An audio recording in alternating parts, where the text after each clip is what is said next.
"I can't live without a man," said the Apache girl. The rancher took her in. Before we dive into the story, don't forget to subscribe and like the video and tell us in the comments where you're watching from. The horse snorted and slowed when Samuel Carter tugged on the reins. Something was lying ahead in the blistering red dust. At first, he thought it was just another dead steer left to rot in the sun. But as he drew closer, the shape became clear. A woman. She was tall, her frame broad with the hard muscle of someone used to labor. Her skin was darkened by the desert sun, streaked with blood and dirt. Angry welts slashed across her back like firebrands, the cruel signature of a whip. Her wrists were bound with strips of rawhide, her arms twisted beneath her body as if she had fallen hard and never risen. Samuel slid from the saddle, boots sinking into the hot sand.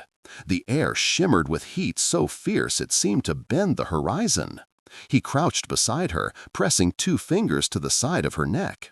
The pulse was there, but faint, unsteady, like a candle flame about to gutter out. A thought struck him cold. This could be a trap. He'd heard it before, stories of Apaches leaving a wounded one in plain sight, waiting for some fool to come close. His grip tightened on the knife at his belt. Yet as he studied her face, dust-caked, lips cracked, chest rising in shallow, broken rhythm, another thought took hold. If he rode on, the sun would finish her before the next hour passed. Samuel clenched his jaw. He had told himself years ago that he would not carry anyone else's burdens. Not since the cholera took his wife and both sons, leaving him with nothing but a cabin, a herd of half-starved cattle, and the hollow echo of his own grief. Yet here she was, and here he was, and the line between walking away and stepping in had never felt thinner. "Damn it," he muttered under his breath. With one swift cut, he sliced the rawhide binding her wrists. Then, straining with the weight, he lifted her onto his shoulder. She was heavy, every step grinding against the ache in his back. But Samuel carried her to the horse and draped her across its withers. He mounted and spurred hard. The gelding lunged forward, hooves striking sparks against the stones, dust boiling up behind them.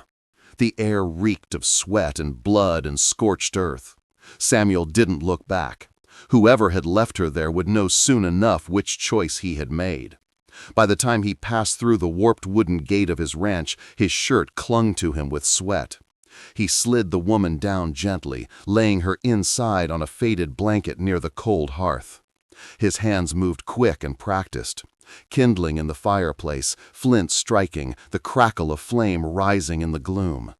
The last inches of water sloshed in his bucket, precious as gold in a summer like this.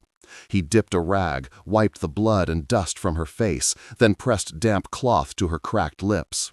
Her breath rattled but steadied. For the first time in years, Samuel Carter felt the weight of another life in his hands. The fire caught at last, thin yellow flames licking upward, casting flickers across the cabin's rough-hewn walls. Samuel knelt close, rubbing warmth into the woman's hands, though they felt like ice despite the furnace heat outside. Her chest rose and fell in uneven bursts. For a long moment, he thought she might slip away right there on his floor. He poured a few drops of water onto a spoon and touched it to her lips. They parted slightly, and the liquid trickled down. She swallowed with a faint gasp, then stilled again, drifting somewhere between this world and the next. Samuel leaned back against the wall, wiping sweat from his brow. The room smelled of smoke, blood, and damp earth. His eyes traveled over her form. Scars, bruises, the marks of cruelty etched into skin. Whoever had done this had not meant for her to live. He reached for the pocket Bible resting on the mantel, the leather cracked, pages worn from years of his late wife's touch. He didn't open it, not yet. He only held it a moment, thumb brushing the faded cover. Words he hadn't spoken aloud in years stirred unbidden in his memory. "The Lord is close to the broken-hearted and saves those who are crushed in spirit." The sound of the wind pressed against the cabin walls, carrying with it the endless sigh of the desert. Samuel set the book back and dragged a chair near the door. He placed his Winchester across his lap. Old habits. Out here, safety never lasted long. The woman stirred. Her eyelids fluttered, and a pair of dark, sharp eyes fixed on him. For a moment they were wild, full of panic. She pushed herself upright with surprising strength, snatching at the knife lying near the stove. Steel glinted in the firelight. Samuel did not move. Slowly, he raised his hands, voice low and steady. "If you're going to stab me, do it clean. But if you want to live, put that blade down." Her chest heaved, sweat running down her temples. The knife trembled in her grip as she scanned the cabin. 4 walls of rough wood, smoke curling up the chimney, one man watching her with gray, steady eyes. No chains, no bonds, just silence and fire. The weight of decision stretched long in the air. At last, she let out a sharp breath. The knife clattered to the floor. Her shoulders sagged, her powerful body collapsing as though felled by exhaustion more than choice. Samuel bent, retrieved the blade, and set it aside. He poured the last of the water into a small tin bowl, held it out to her. "Drink, you need it more than I do." She took it, her hand unsteady, but her gaze never leaving his face, as if trying to read what sort of man would give life instead of taking it. Samuel said nothing more. He stood, stepped onto the porch, and sat on the edge of the steps. The rifle rested across his lap, his silhouette dark against the moonlit sky. Smoke curled from the cigarette between his fingers, drifting into the night. Inside, the woman lay back, watching him through the doorway. She did not close her eyes. And all through that long desert night, Samuel Carter did not leave his post. To continue this adventure, please subscribe to our channel. It helps us keep creating. The cabin was silent but for the crackle of the fire. Samuel Carter sat slumped in his chair, rifle across his knees, eyelids heavy from the long ride and the burden of a stranger's life. The woman lay still on the blanket, chest rising faintly. For a moment, he almost believed she might not wake again. Then, a sound, sharp, sudden. Rustling cloth, a quick intake of breath. Samuel's eyes snapped open. The Apache woman was no longer on her back. She had pushed herself upright, dark eyes wide and wild. In one swift motion, her hand closed around the small knife lying by the stove. The steel caught the firelight in a bright, dangerous arc. Samuel didn't reach for his rifle. He didn't lunge. He simply lifted his empty hand slowly into the air.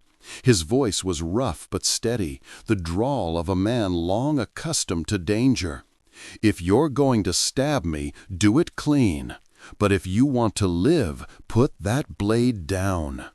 For a long moment, neither of them moved. Her chest rose and fell rapidly, sweat beading along her brow. The muscles in her arms quivered, yet the knife did not falter. She looked around the cabin as if measuring the size of the trap. 4 walls, 1 door, a man between her and freedom. Samuel kept his gaze steady, his gray eyes neither pleading nor threatening. The fire popped, sending sparks upward. Outside, the wind rattled loose boards. The moments stretched thin as wire. At last, her breath left her in a shuddering sigh. The knife slipped from her grip and struck the floor with a dull thud. Her shoulders sagged as though all strength had fled her at once. She swayed, then dropped back down onto the blanket like a tree cut at the base. Samuel exhaled quietly, the tension leaving his body in slow waves. He stooped, picked up the knife, and set it aside. His movements were careful, deliberate, never hurried. Then he fetched the tin bowl, poured in the last of the water from the bucket, and carried it to her. "Drink," he said, kneeling beside her. "You need it more than I do." Her eyes flicked to the bowl, then back to him. Suspicion still burned there, but behind it was exhaustion, a hunger for life too strong to ignore. Her hands shook as she lifted the bowl, but she drank, each sip small and deliberate. Samuel rose without another word. He stepped outside, lowering himself onto the porch steps. The night air was cool against his sweat-damp shirt. He lit a cigarette, smoke curling pale in the moonlight. The rifle rested across his lap, his silhouette cut in stone against the horizon. Inside, the woman did not sleep. Each time her eyes fluttered open, she saw him still there, silent, unmoving, guarding the doorway. And though the desert night pressed heavy, for the first time since she had fallen into the dust, a fragile thread of safety wound its way around her heart. Morning bled slowly into the desert sky, pale light creeping through the cracks in the cabin walls. Samuel Carter pushed open the door, carrying an armful of firewood, and set it by the hearth. The woman, Naya, though he didn't yet know her name, was awake. She sat propped against the wall, blanket draped across her shoulders, her dark eyes following his every move. Samuel gave her no greeting, no smile. He tended the fire, then crossed to the table where a loaf of hard bread and a pot of beans sat untouched. He cut a piece, placed it on a plate, and set it down within her reach before moving away again. She did not touch it at first, suspicion flickering in her eyes, but after a long silence she picked it up and ate in small, careful bites. The hours passed in near silence. Samuel repaired a section of broken chair legs, then stepped outside to mend a gap in the corral fence. From her place at the doorway, Naya watched him with sharp, restless eyes. He worked with the steady rhythm of a man long used to laboring alone. Hammer, nail, wood, dust. No wasted motion, no unnecessary words. And always, at his side, a rifle leaned against the rail. When he returned at dusk, he carried with him the weariness of the day. He lit the lantern, set it on the table, and drew from his pocket a small leather-bound book. Its cover was cracked, edges frayed, the spine nearly worn away. He opened it carefully, as though the thing were fragile as glass. Naya's gaze fixed on it. Among her people, such books belonged to the world of soldiers and settlers, tools of control, not survival. Yet she saw the way Samuel's hands lingered on the pages, how his eyes softened when he looked at it. Not a weapon, not a ledger, something more. He read in a low murmur, the words half to himself, half to the silence that pressed close around him. "The Lord is close to the brokenhearted and saves those who are crushed in spirit." The words seemed to settle over the room like dust after a storm, quiet but unshakable. Samuel closed the book and laid it beside his rifle. He sat back, rubbing a hand over his weathered face, eyes far away in memory. Naya did not speak, but she watched him with a different kind of attention now. This man, lean and unshaven, with skin burned by sun and eyes worn by grief, was not simply a rancher guarding his solitude. He carried ghosts of his own, as heavy as the scars that marked her back. Later, as the fire dwindled, Samuel stretched out in his chair, rifle across his lap. Naya lay back on the blanket. Sleep did not come easy, but when her eyes opened in the darkness, she saw him still there, silent, watchful. The book and the rifle both close at hand. And for reasons she could not yet name, she felt less alone. The desert wind carried dust across the yard, rattling against the cabin walls like 1,000 dry seeds. Samuel Carter hauled a bucket from the water tank, the rope creaking as he lifted. The well was running low, every drop mattered. He poured the water into a trough for the cattle, then wiped his brow with the back of his sleeve. When he turned, Naya stood in the doorway. She no longer looked as broken as the day he found her. Though the whip scar still lined her back, her eyes were sharp, watchful, measuring him.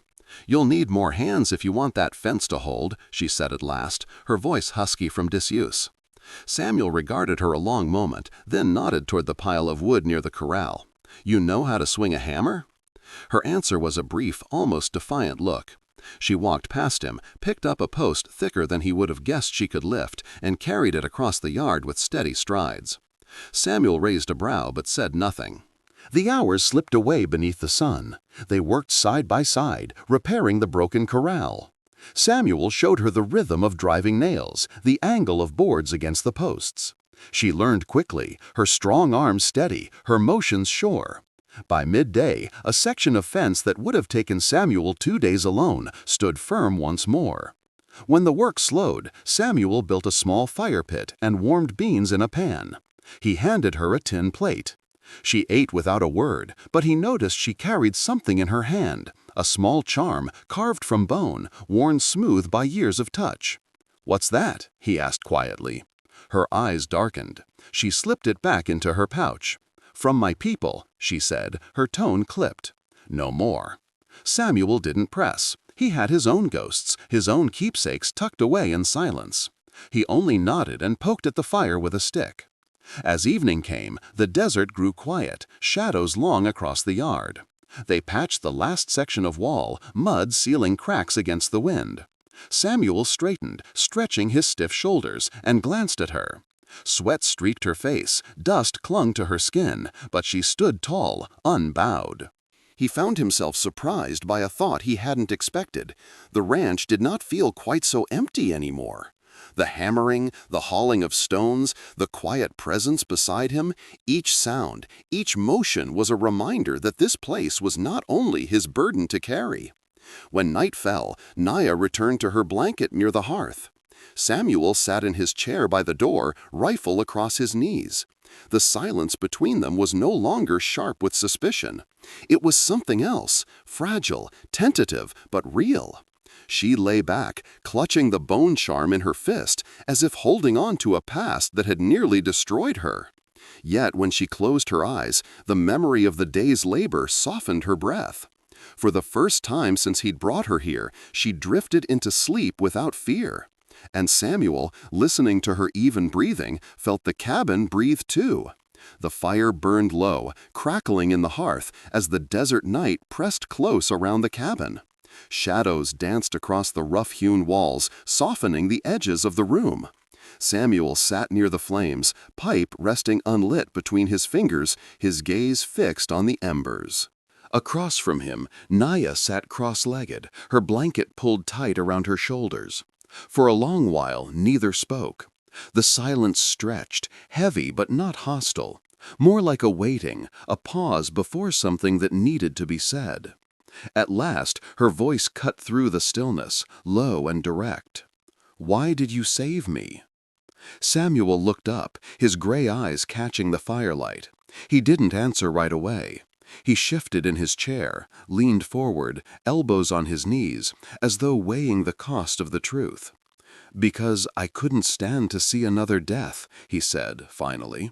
Naya's brow furrowed. "Another?" His jaw tightened. He rubbed the pipe stem between his calloused fingers, the wood worn smooth from years of use.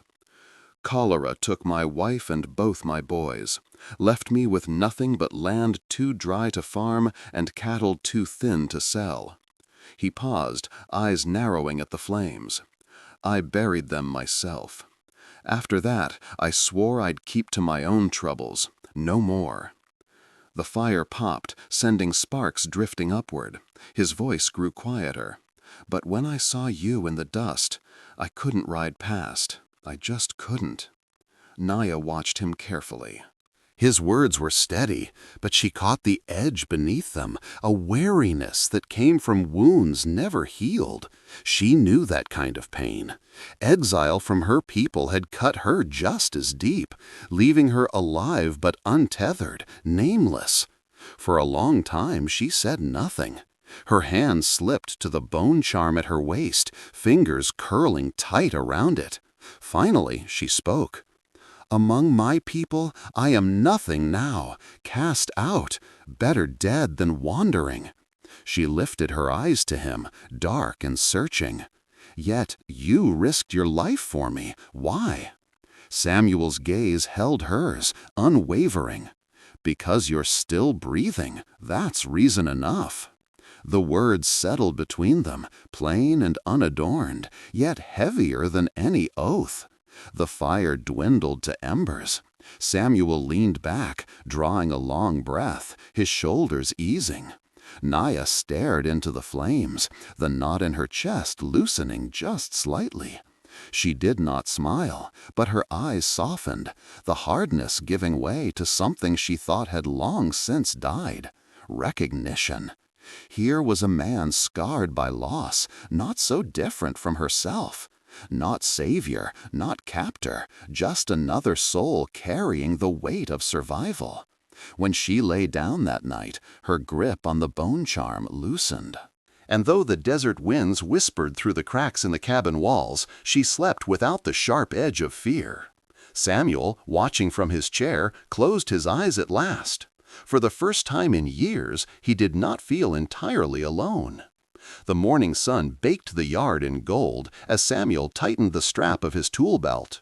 He had planned a long day of repairs, the kind of work that never ended on a ranch too big for one man. When he stepped outside, he found Naya already there, sleeves rolled past her elbows, eyes steady. "You'll need posts set along that ridge," she said, nodding toward the broken stretch of fence. Samuel studied her. "Those posts weigh near 100 pounds apiece." Instead of answering, she walked to the pile of timber, bent her knees, and lifted one onto her shoulder. Her steps were even, unhurried, as she carried it to the fence line. Samuel let out a low whistle, shaking his head. The work began in earnest. Samuel showed her how to drive a post into the hard earth, how to angle the rails for strength. She learned quickly, her movements sure and efficient. Together they fell into a rhythm, one digging, one lifting, one hammering. The sound of wood striking wood echoed across the yard, steady as a heartbeat. By midday, half the fence stood rebuilt. Samuel leaned on his hammer, chest heaving, sweat soaking through his shirt. Naya set the last post upright and gave it a firm strike, the wood ringing as it settled into place. She wiped her brow with the back of her hand and glanced at him, her expression unreadable. "You work like you've done this before," Samuel said, his voice carrying a hint of surprise. "My people build shelters, fortifications," she replied simply. "Survival teaches strength." He gave a short nod, no more needed saying. When the sun sank low, painting the desert sky in bands of crimson and violet, Samuel sat on the porch, legs aching. He expected silence to fall again, the same as every evening since she had come. But Naya stepped inside the cabin, crouched near the hearth, and began to build a fire. From a pot she had scavenged from the shelf, she added water, herbs, and the rabbit Samuel had trapped that morning. The smell of stew soon filled the cabin, rich and savory, blending with the crackle of wood. When it was ready, she set a bowl in front of him on the table. She didn't speak, didn't wait for thanks. She simply returned to her place by the fire with her own bowl. Samuel stared at the food, steam rising into the dim light. He looked across at her, shoulders square, eyes lowered, hair catching the glow of the flames. Slowly, he lifted the spoon, tasted. It had been years since someone else had set a meal before him. Years since the simple act of sharing food had carried such weight. He set the spoon down, gave her a single, quiet nod. For the first time, Naya's gaze met his. No smile, no words, only a flicker of acknowledgement in her eyes, an unspoken exchange. In that moment, something shifted. The cabin no longer felt like just four walls against the desert. It felt, if only faintly, like the beginnings of a home. The afternoon was heavy with heat, the sky a hard metallic blue. Samuel was checking the cinch on his saddle when the sound reached him, distant at first, then growing clearer. Hoofbeats. Not one horse, but several. His head snapped up. On the horizon, a plume of dust rose like smoke. Riders. Naya stepped out from the cabin, knife at her side. The moment she saw them, her body stiffened. Her voice was flat, almost lifeless. "Apache!" Samuel's hand went to the Winchester propped against the porch rail. He lifted it, worked the lever with a sharp clack, and set his stance squarely between the cabin and the approaching riders. 3 figures on horseback emerged from the dust, their faces painted for war, their spears gleaming in the light. They reined in a short distance from the fence. The lead warrior, broad-shouldered and stone-eyed, called out in his own tongue before switching to English. "Our woman is here. Hand her over." Behind Samuel, Naya gripped her knife so tightly her knuckles whitened. She took a step back, breath shallow. Samuel's voice was calm, even. "She's hurt. She stays until she's healed." A second warrior snarled, spurring his horse closer. She has no right to heal. She has been cast out. She cannot bear children. She is nothing. If you shelter her, you make yourself our enemy." The words struck like a lash. Samuel felt Naya's silence behind him, sharp and brittle as glass. He did not turn, did not let his eyes leave the riders. His gray gaze hardened, cold as steel. "If you want her, you'll have to go through me first." The wind kicked up, swirling dust around their horses' hooves. For a long moment, no one moved. The desert itself seemed to hold its breath. Finally, the lead warrior lowered his spear, eyes burning with fury. "We will return. Next time, we will not come alone." They wheeled their horses, galloping off in a storm of dust, leaving the ranch heavy with silence. Samuel lowered the rifle, but kept it in hand. He turned at last. Naya still stood by the cabin door, her chest rising and falling, her face pale beneath the sun-darkened skin. "They'll come back," he said quietly, his voice low but steady. "And when they do, we'd better be ready." Her knife hung limp at her side, but her eyes met his. There was fire there now, not only fear, but something fiercer, resolve. For the first time since he had found her in the dust, she did not look like a fugitive or a cast-off. She looked like someone preparing to stand her ground. Samuel gave a single nod, gripping the Winchester tighter. Whatever came next, he knew this much. He would not be facing it alone. The journey to explore the Wild West is still long. Subscribe to hear more true stories. If you're still watching, drop a 1 in the comments. The sun slipped low across the horizon, painting the desert in streaks of copper and crimson. Samuel Carter set down the hammer, sweat rolling off his brow. He stood in the yard, surveying the cabin, the fence line, the well, his small corner of the world. For years it had been nothing more than a place to endure, but tonight it would either hold or fall. Naya approached from the shed, her arms full of burlap sacks. Together they filled them with sand and dirt, hauling them to the windows and stacking them into rough barricades. Samuel showed her how to angle them to catch a bullet's bite. She worked without complaint, her shoulders heaving with each heavy lift. When the sandbags were set, they dragged broken wagons and crates to block the porch steps. Samuel laid boards across gaps in the fence, driving nails deep, while Naya shoveled dirt to reinforce the posts. The yard grew into a patchwork of defenses, hasty, uneven, but theirs. Inside, Samuel opened the old trunk by the bed. He pulled out a box of cartridges, each one a relic from years past, and set them on the table. Naya's eyes followed his hands as he cleaned the Winchester, sliding a cloth through the barrel, oil glinting in the lamplight. The rhythm of it was steady, practiced, the ritual of a man preparing for what could not be avoided. "You've done this before," she said quietly. "Too many times," he answered. His voice carried no pride, only the weight of memory. Naya stepped closer, lifting the rifle to examine it. Her grip was sure, her stance balanced. Samuel raised an eyebrow but said nothing. Instead, he reached for his revolver, checked the cylinder, then handed it to her without hesitation. The exchange was silent but unmistakable. Not savior and saved, not stranger and outcast, partners. Hours passed as they worked by lantern light. Samuel strung extra lines of barbed wire along the gate. Naya carried stones to stack along the well, turning it into a final redoubt. Their shadows stretched long across the yard, merging and crossing in the flicker of the fire. When at last they sat on the porch steps, the night air was cool, carrying the faint smell of sweat, gun oil, and dust. Samuel lit a cigarette, the ember glowing against the darkness. Naya leaned her spear against the railing, hands scarred but steady. "This place," she said, glancing over the sandbags and boarded windows. "It looks ready." Samuel exhaled smoke into the night. "As ready as it'll ever be." They sat in silence, listening to the wind move across the dry fields. For the first time since he had carried her from the desert, Samuel felt something shift inside him.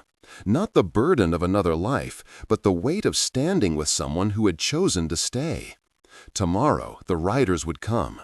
Tonight, the ranch was no longer a solitary refuge. It was a fortress built on two wounded souls who had decided, against all odds, to face the storm together. By mid-morning, the horizon shimmered with movement. Samuel Carter stood on the porch, Winchester steady in his hands. Dust boiled upward in the distance, rising higher with every heartbeat. Naya stooped to his side, her hair bound back, a spear in one hand. Her chest rose and fell with measured breaths, but her eyes were sharp, unflinching. The thunder of hooves grew louder until the war party emerged, a dozen riders, then more. Nearly 20 men circled the ranch, their ponies snorting, the air thick with the scent of sweat and leather. Painted faces glared from beneath the desert sun. The riders spread wide, forming a ring around the fence line. Spears gleamed, bows creaked.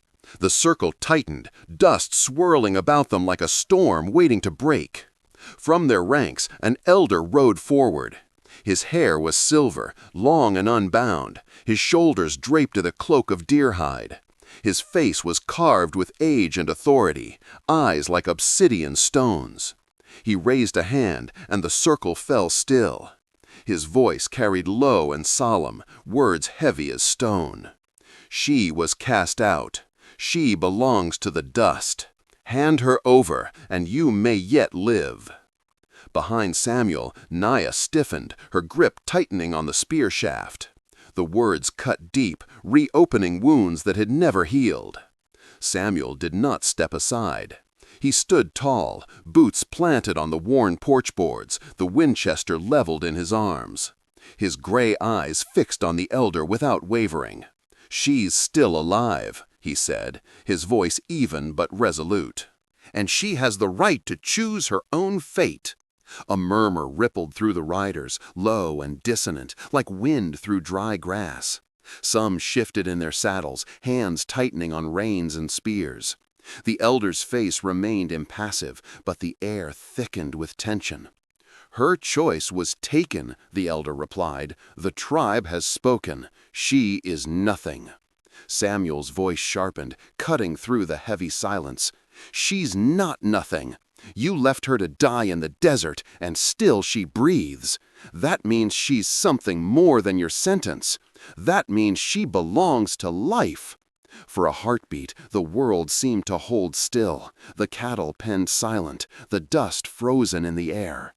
Only Samuel's words hung there, defiant against the weight of tradition. Naya's eyes flicked to him, disbelief warring with a glimmer of something she hadn't felt in years, recognition. For once, she was not speaking for herself. Someone else had stood up in her place. The elder's gaze burned, but he gave no order to strike. Instead, he turned his horse slightly, gesturing toward the riders. The circle tightened again, the storm drawing closer. The air crackled with the threat of violence. And still, Samuel did not move. The elder's words hung in the air like a death sentence. Dust swirled around the riders, the silence deepening, pressing against the cabin walls. Samuel stood firm, rifle steady. But behind him, Naya moved. She stepped forward, not to hide behind him, but to stand at his side, then a pace beyond. The wind tugged at her hair, carrying the scars on her face and shoulders into the light of day. Her voice rang out, low but thunderous in its clarity. "I dishonored no one." The circle stirred, riders glancing at one another. Naya's eyes swept over them, men she had once known, men who now looked at her as if she were already buried. "I was punished," she continued, "because I bore no children. Because my womb was empty, they called me cursed. But that is no crime." Her chest heaved, the words ripping out like a blade from flesh. A sharp murmur ran through the riders. Some sneered, spitting into the dust. Others shifted uneasily, eyes falling away from her gaze. Naya gripped her spear, lifting her chin high. "I lived through the desert when you left me to die. I carry the marks of your whips, yet still I breathe. That means I am not nothing. That means I choose." Her voice rose, cutting against the vast silence of the desert plain. "I choose life, life on my own terms, not as the daughter you buried, but as the woman I am." The elder's face remained stone, but a shadow flickered in his eyes. Around him, the warriors were no longer still. One young rider shifted in his saddle, lowering his spear ever so slightly. Another muttered under his breath, head bowed as if ashamed. But others hissed in anger, fists tightening on reins, hatred burning bright. The circle wavered, half ready to strike, half shaken by her defiance. Samuel's hand tightened on the Winchester, but he said nothing. This was her moment, her stand. Naya's voice dropped lower, steadier, as if binding herself to her own words. "Erase my name from your lineage if you must. Cast me into the dust.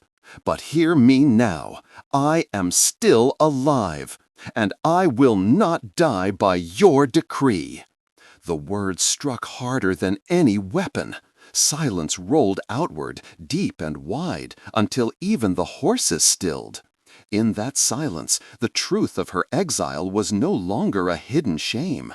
It was a wound she had dragged into the open, daring them to look at it.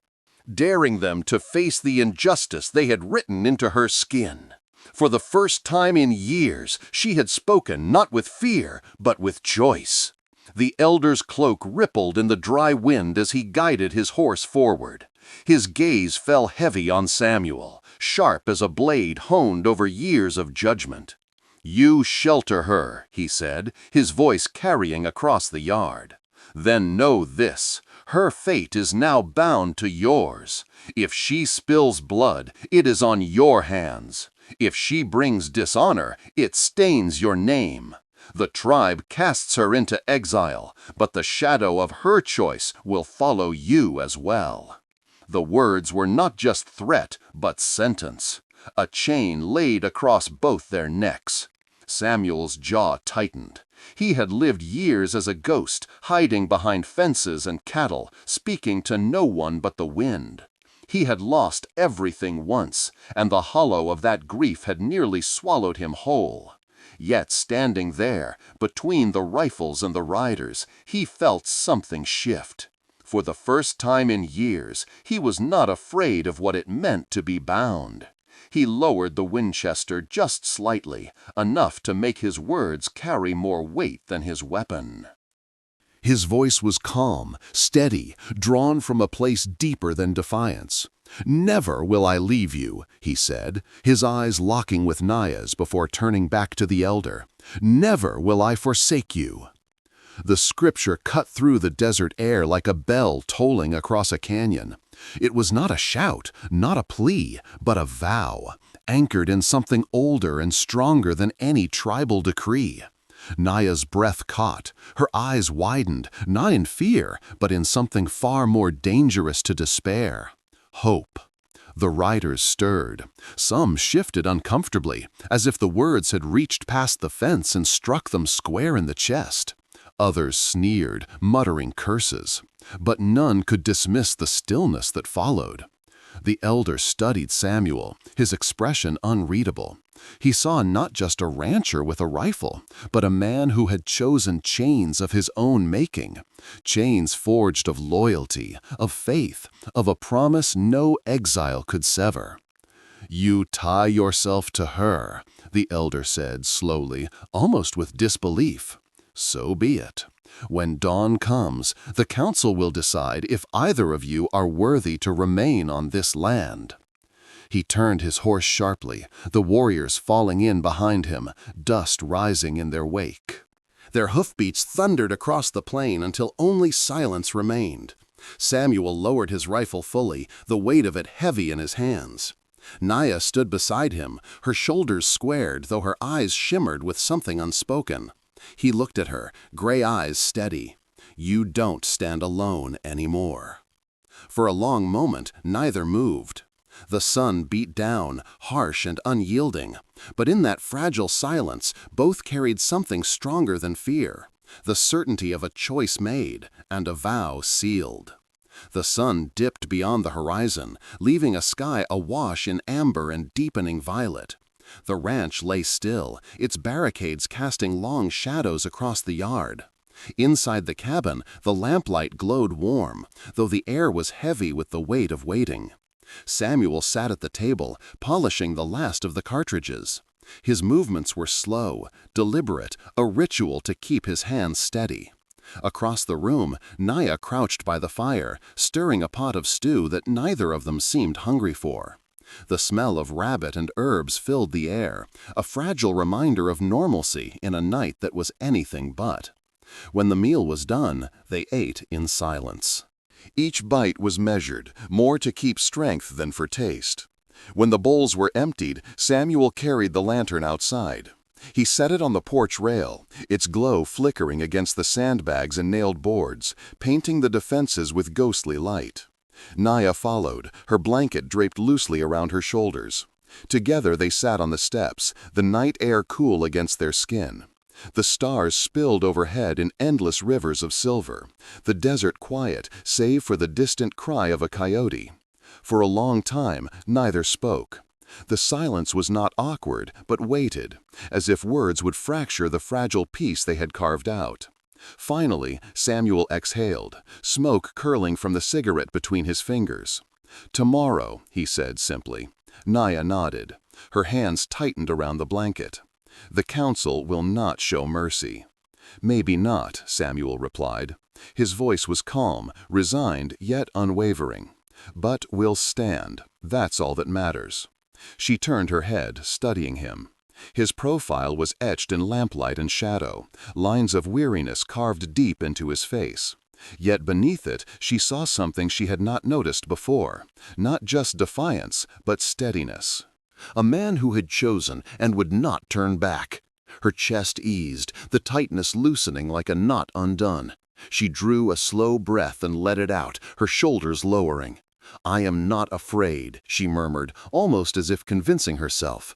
Samuel glanced at her, the corner of his mouth twitching faintly. "Good, then neither am I." The night stretched long, yet neither moved from the steps. They spoke little, but their silence grew softer, less burdened. The fire inside the cabin burned low, its glow spilling faintly through the door. When at last Naya lay down near the hearth, her eyes closed and did not reopen with every creak of wood or gust of wind. For the first time since her exile, sleep took her wholly, without fear of waking to pain. Samuel remained by the door, rifle within reach, eyes scanning the horizon. But his heart felt lighter than it had in years. For once, the cabin no longer echoed with loneliness. Dawn came painted in burnished bronze, the desert sky glowing like hammered metal. Samuel Carter stood on the porch, rifle slung across his chest. His eyes were hollow from a sleepless night, yet steady. Beside him, Naya tightened the bandage on her shoulder, her spear in hand, her gaze fixed on the horizon. The sound arrived first, hoofbeats, low and thunderous like the roll of distant thunder. Then the dust rose, higher and higher, until the war party came into view. Not a dozen this time, but scores. Nearly 50 riders surrounded the ranch, forming a solid circle that swallowed the fence line whole. From their midst, a path opened. The silver-haired elder rode forward, flanked by 2 older women draped in dark cloaks. Their hair streaked with gray, their eyes sharp as carved obsidian. The matriarchs of the council, the ones who would render judgment. The elder raised his hand. Silence fell. The desert itself seemed to listen. "Takina, daughter of the tribe," one of the elder women intoned, her voice ringing clear. "Today we ask for the last time. Do you return and face judgment, or do you choose exile without end?" Naya stepped forward, past Samuel, past the barricades. The morning sun caught the scars across her back and shoulders, marks of whips and exile now bared in the light. She stood tall, her chin high, the wind tugging her hair. "I will not return," she said, her voice strong. "I choose life. Life on my own terms, not under a sentence of shame." Murmurs rippled through the riders. Some shook their heads, others bowed them. The weight of her words carried across the circle like an arrow loosed. The second elder woman spoke, slow and deliberate. "From this day forward, your name is struck from our lineage. You are no longer a daughter of the tribe. You will not be buried in ancestral soil." Her gaze softened, just slightly. "But also from this day, the tribe will not hunt you. You are free to live as you will." The declaration rolled outward like the breaking of a storm. Some warriors snarled, others sat in silence. The silver-haired elder turned his gaze to Samuel. "You sheltered her. Her fate is now bound to yours. If she sheds blood because of this choice, the stain is on your hands." Samuel met his eyes without flinching. "I understand."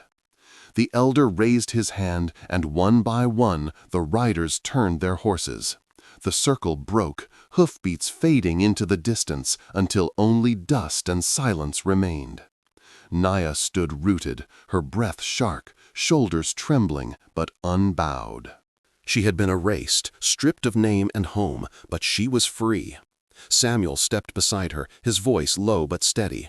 "You didn't lose everything, not while I'm here." Her eyes met his, and for the first time she allowed herself to believe it.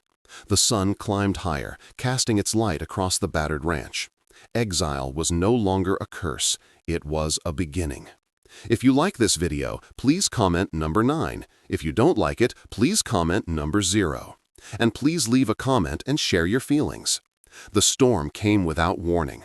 By late afternoon, the sky had shifted from pale blue to a deep, bruised gray. Samuel was mending the gate when the wind changed, cool, damp, and heavy with a scent he had not breathed in months. He looked up just as the first drops fell, darkening the dust at his boots. Within moments, the heavens opened. Rain poured down in silver sheets, splattering against the tin roof, turning the dry yard into rivers of mud. The earth drank greedily, sighing beneath the weight of water. Samuel stood still, letting it soak through his shirt, rolling down his face. For years, drought had starved his fields, cracking the soil, beating back hope. But now the storm beat against him like a baptism, washing away not only the dust, but something deeper he had carried far too long. Behind him, the cabin door opened. Naya stepped out, hair unbound, strands plastered to her cheeks. She moved slowly into the yard, tilting her face toward the sky. The rain streaked across her scars, tracing lines down skin that had known whip and exile. She closed her eyes, lifting her arms as if to let the storm claim her whole. Samuel watched her, the spear no longer in her hand, no battle on her shoulders, just a woman standing tall beneath God's sky. For a long time, neither spoke. The sound of the rain filled the world, drumming on roof and soil, hissing against the fire pit's embers. It was a sound of renewal, of land and of spirit. Naya lowered her arms at last, turning toward him. Her voice was softer than he had ever heard it. "It feels like the earth is breathing again." Samuel gave a slow nod, water dripping from his hair. "So are we." She stepped closer, mud clinging to her boots, her eyes calm and steady. "They cannot hunt me now. They cannot take me back." "They can't," he said. His words were not a promise, but a fact. For the first time since he had carried her from the desert, Samuel saw a smile cross her face, small, tentative, but real. It shifted something in his chest, a warmth long forgotten. They worked side by side through the storm, clearing debris, setting the barrels to catch water, patching where the rain seeped through the cabin roof. Their laughter came once, brief, startled, when the roof gave way and doused them both in a sudden cascade. For a moment, they were not warrior and rancher, exile and widower. They were simply two souls alive in the downpour. As twilight came, the rain softened to a steady drizzle. The ranch looked transformed. The soil dark and rich, the air filled with the scent of wet earth, the fences standing firmer for the mud that held their posts. Inside the cabin, Samuel lit a fire to drive back the damp chill. Naya laid her spear against the wall, then sat by the flames, drawing the blanket around her shoulders. She looked at him, her expression unreadable, then spoke quietly. "You could have asked me to leave." Samuel crouched by the fire, feeding it another log. "I could have? Do you want me to?" Her voice was steady, but her eyes searched his face. He shook his head slowly, the firelight dancing across his weathered features. "No, I think this place, it's no longer big enough for just one person." Silence stretched between them, warm and fragile. Then, at last, Naya nodded. Her shoulders eased, and she leaned back against the stone hearth. For years, Samuel had lived with the silence of absence. Now, as the rain tapped softly on the roof, he realized silence could mean something else. Companionship without words. Peace shared rather than endured. The morning after the rain smelled of new earth. The air was cool, fresh, and filled with the songs of meadowlarks. The land looked different, softer, darker, as though the prairie itself had been reborn. Samuel rose early, stepping into the yard with his tools slung over one shoulder. He found Naya already there, sleeves rolled, lifting a heavy beam to repair a section of the corral. The ground squelched under their boots, but neither minded. They worked in rhythm, passing tools, setting posts, tying rope. Their hands were raw, their backs sore, but with every board fitted and every fence mended, the ranch seemed less like a place of loneliness and more like a beginning. By midday, the sun broke through the thinning clouds. Its light glinted off the wet earth, off the wooden posts now standing firm. Naya paused to wipe her brow, then leaned into the work again, her strength tireless. Samuel watched her from across the yard, scarred, yes, but unbroken. Not the abandoned figure he had found in the dust, but a woman who had chosen life and chosen to live it here. When the fence was finished, they hauled wood to the yard, building a new pen for the horses. Samuel dug the holes while Naya drove the posts. Her hands blistered, but she never faltered. The sound of hammer and shovel rang across the fields like the heartbeat of a place remade. As evening fell, they lit a fire in the yard. Sparks drifted into the indigo sky, the scent of pine smoke mingling with the damp earth. They sat side by side on the porch steps, watching the flames dance. For the first time in years, Samuel felt the quiet settle not as emptiness, but as peace. Naya reached down, laying her spear on the ground beside her. The gesture was silent, but Samuel understood it. A promise. A choice to lay down the weapon, not because she was defenseless, but because she was no longer alone. He lit a cigarette, exhaled smoke into the night, and smiled faintly. "Tomorrow," he said, his voice rough but gentle, "we build a new horse pen." Naya's lips curved, the first true smile he had ever seen from her. "Tomorrow." They sat in silence, the firelight painting their faces in gold. The scars on her arms no longer looked like chains, but like marks of survival, proof of a story that had not ended in dust. Above them, the stars spilled across the sky, ancient and endless. Samuel thought of the verse he had whispered in the face of the elder's judgment. "Never will I leave you, never will I forsake you." Tonight, those words no longer felt like defiance alone. They felt like a foundation. Naya leaned back, her eyes half closed, listening to the crackle of the fire. "Do you believe," she asked softly, "that God truly sees us out here, even at the edge of the world?" Samuel's gaze lingered on the flames before he answered. "I do, and I think he brought the rain to remind us." For a long time, neither moved. The fire burned low, the night deepened, and the prairie stretched wide around them, vast, untamed, but no longer empty. Sometimes, Samuel thought, a home is not built from wood and nails alone. It is built from the moment two lost souls choose not to walk away. And as the firelight flickered across their faces, he knew that choice had already been made. Out on the open plains, life was never easy. Men and women carved their days from dust and silence, carrying scars no one else could see. Samuel and Naya's story is not just theirs. It echoes the choices of countless souls who faced the frontier with nothing but grit, faith, and the courage to stand when the world told them to fall. Perhaps you, too, remember the weight of silence after loss, or the way a simple act of kindness once changed your path. These memories bind us across generations, reminding us that love, loyalty, and hope are the truest victories. If this tale stirred something in your heart, dusty sunsets, lonely cabins, or the courage to keep going, I invite you to journey with me again. Subscribe, and together we'll keep alive the spirit of true Wild West stories, where faith and resilience still ride beneath the endless sky.